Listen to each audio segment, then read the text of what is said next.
Hey everybody, welcome to Story Time with Mr. Hallum. Look, a little something different tonight in the background. No fan. Whoop, whoop, whoop, whoop, whoop, whoop, whoop. Trees. Yeah, that's right. It's Tuesday evening, the air's blowing, it's nice outside, so I'm taking advantage of outside. And since I'm outside, I'm going to read to you I Am Jane Goodall. It's by Brad Metzler and it's illustrated by Christopher Lipoulis. We've read one of them before, or a couple of them, and it's their Ordinary People Change the World series. And I love that Dr. Jane Goodall's got her own quote on here that says, "I really do love this little book." That's kind of funny. All right. I am Jane Goodall. I am Jane Goodall.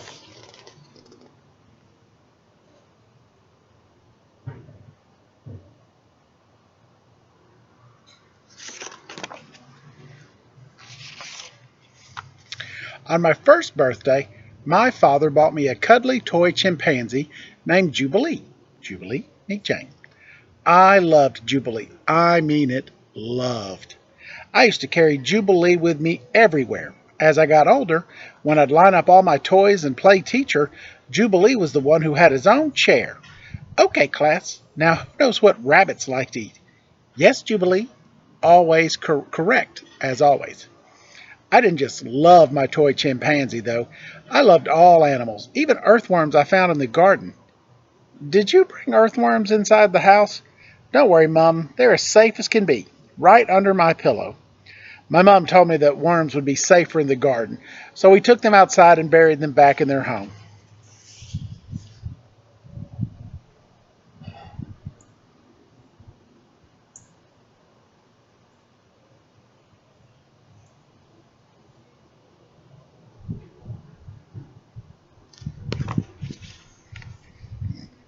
Mom looks like she's about to, technicolor yawn, as it were.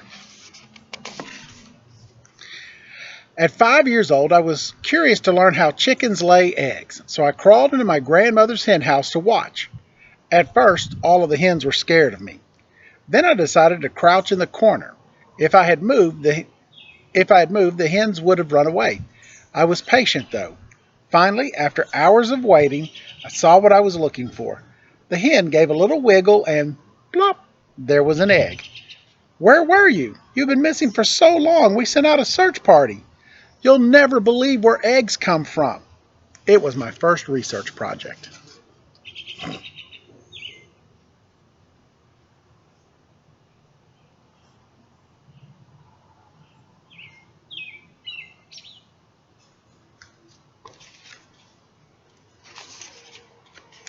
In addition to animals, I also love nature.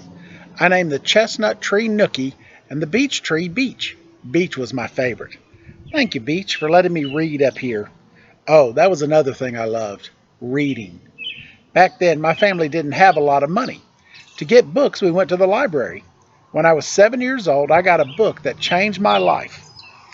It was called The Story of Dr. Dolittle. I read it once, then read it again, then read it a third time before it had to go back to the library. It was about a man who could talk to animals.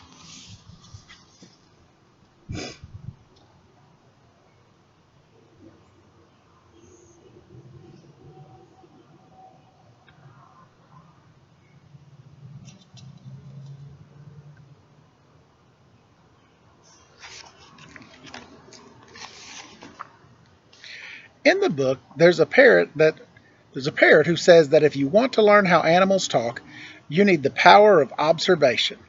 But what I remember most is the part where Dr. Dolittle and his animal friends are being chased and they come to a cliff. How are we ever going to get across? "A bridge! Quick, make a bridge!" Right there, the monkeys joined hands and feet and became the bridge. Isn't that beautiful? We can accomplish anything by working together. After reading that book, I vowed that I would go to Africa and live among the animals.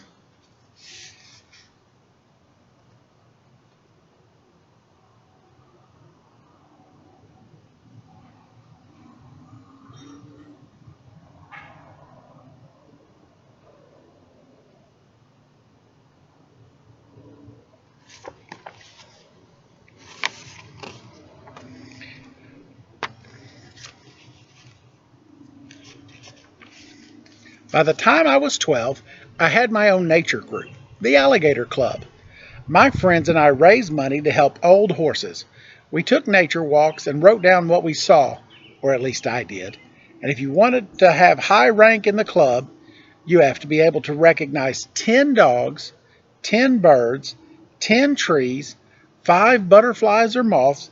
How about I go first? Something tells me she's going to name them all perfectly. Each of us even had our own animal name. Jane was the Red Admiral, named after a beautiful butterfly. Was I the best student? Not really. On school days, it was hard for me to wake up. I didn't like being indoors.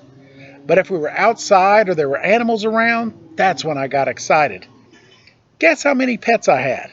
There was a lizard with no legs named Ivor, guinea pigs named Gandhi and Jimmy, racing snails with numbers painted on them, Pickles the cat, Hamlet the hamster, and Peter the canary. And that didn't include the dogs I looked after, like my favorite, Rusty, who liked wearing pajamas. Woof! That means he likes pajamas.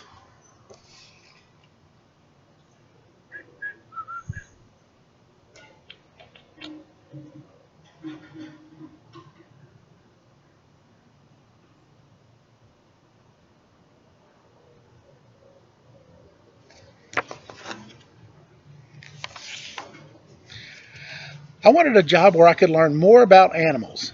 But back then, if you were a girl, people didn't think you could become a scientist. They expected girls to become nurses, secretaries, or teachers. I wanted to go to Africa. I wanted to study animals. Luckily, my mom always told me, if you really want something, work hard for it. If you don't give up, you'll find a way. I never forgot that. Soon I had my chance. One of my school friends invited me to visit her family in Kenya. That's right, Africa. To pay for the trip, I worked as a waitress and hid my money under the carpet. One day I closed the curtains and counted it all. I've got enough. I'm going to Africa.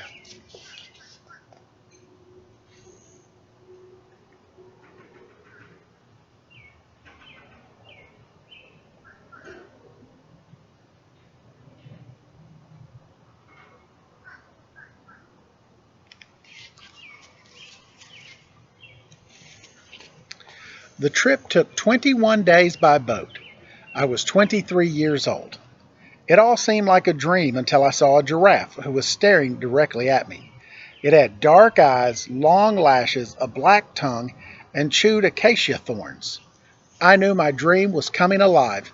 Finally, I was in the Africa of Dr. Dolittle.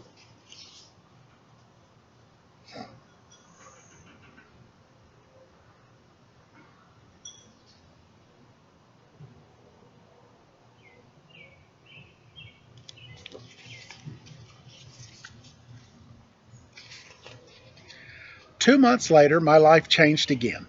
Someone told me if you are interested in animals, you must meet Dr. Louis Leakey. Leakey. Nice to meet you. I'm Jane Goodall. I hear you like animals. You have no idea. Dr. Leakey was an anthropologist, which meant he studied how humans lived, and also a paleontologist, which meant he studied fossils and bones. At first, he hired me as a secretary, but he was quickly impressed with what I knew about animals, including his own pets. Eventually, Dr. Leakey told me about a new job studying chimpanzees up close. He said going into the forest would be hard. It would be dangerous. But if we could find out how chimps live today, we'd learn more about how our own prehistoric ancestors used to live. I have no college degree, no training, and no experience, but I want that job. Jane, I've been waiting for you to say that.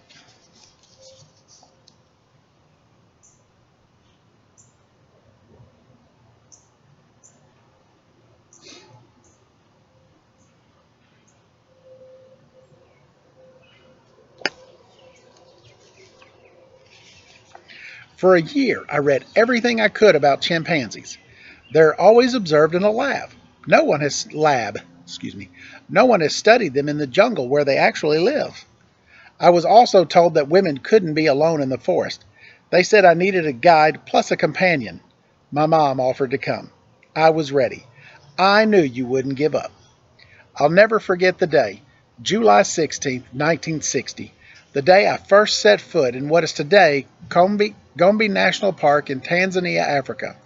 At 26 years old, I had finally made it to the home of the chimpanzees. It was a place that would change my life.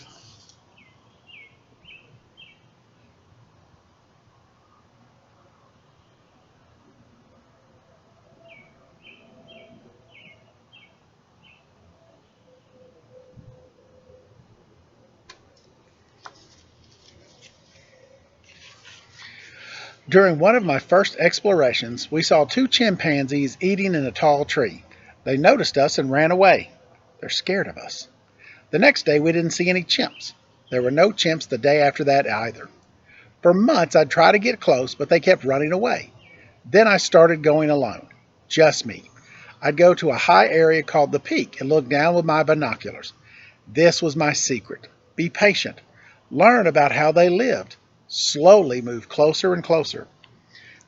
In time, I saw that the chimpanzees would hang out in groups of 6 or fewer. The female chimps would be with the children. The male chimps would be with one another. These weren't mindless animals. This was a community.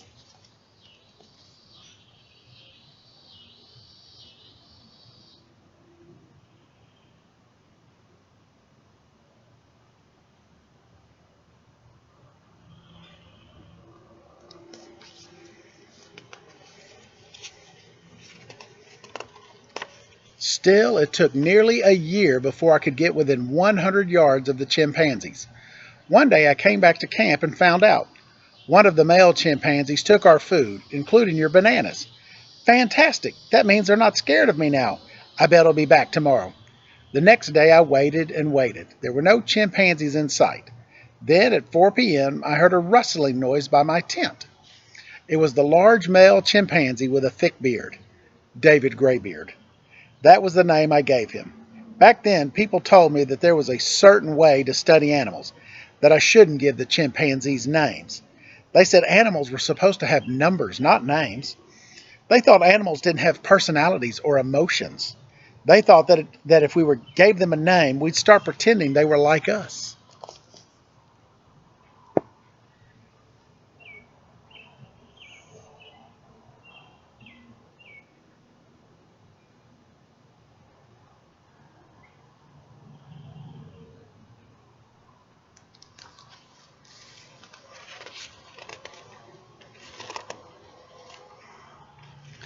But that's what no one realized. They were like us. One day, David Graybeard took my nuts and my bananas.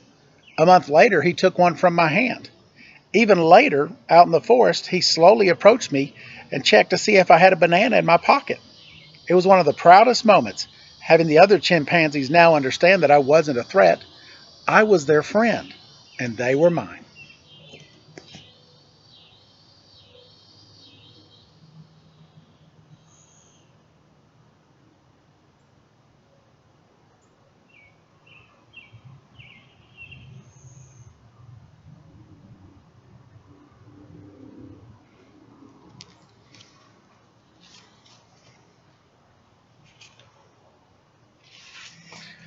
Over time, by seeing the chimpanzees as individuals, I could truly understand them. Who wants another banana? It's okay, pal, calm down. David was calm, though he liked getting what he wanted. Goliath was easily excited. William was shy. Old Flo was a strong mother, always bringing her daughter and son. As I watched, I learned one of the coolest things of all. One day I saw David Graybeard stripping leaves from a twig, then sticking the twig into a termite mound. He wasn't just using the twig as a tool, he had made that tool. Before that, scientists thought only humans could make tools. There was no doubt now that these animals were intelligent.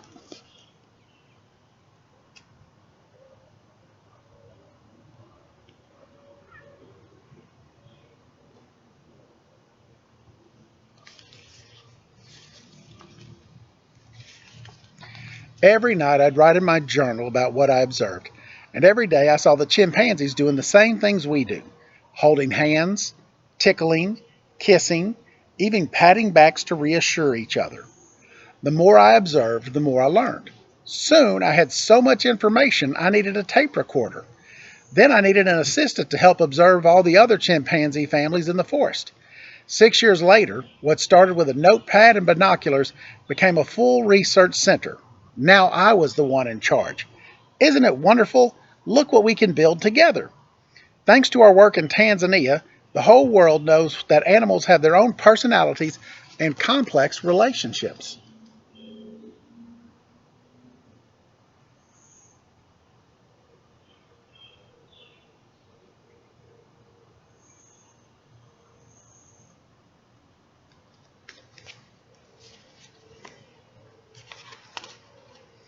In my life, certain people told me there was a certain way to do things, a certain way to study animals, and a certain way that girls should behave. They told me to follow the rules. Instead, I followed my gut. In your life, it will be easy to see how others are different from you, but there's so much more to gain if instead you see how alike we all are. All of us, all living things, share so much. We have so many things in common. When we realize that and look out for it in each other,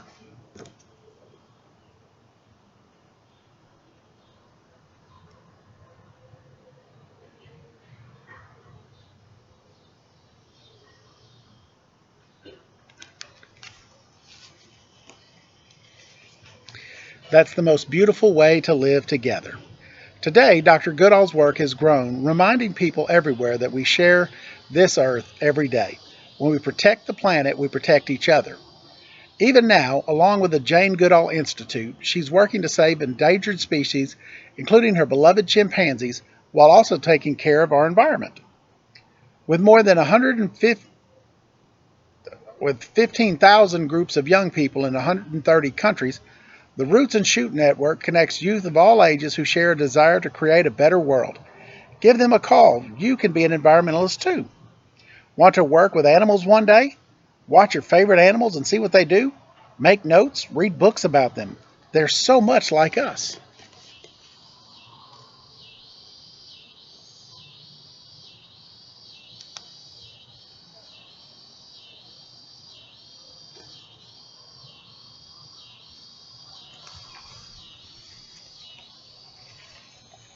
I am Jane Goodall, and I see so much that we have in common. Watch, observe, be patient. It'll teach you this: we don't own the earth, we share it. Listen to the feelings in your heart. We are responsible for the animals around us.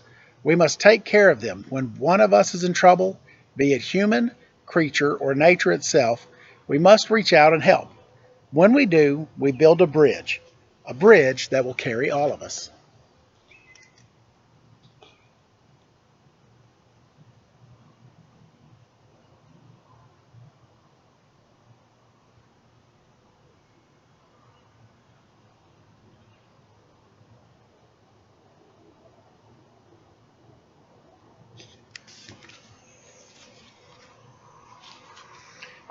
You cannot get through a single day without having an impact on the world around you.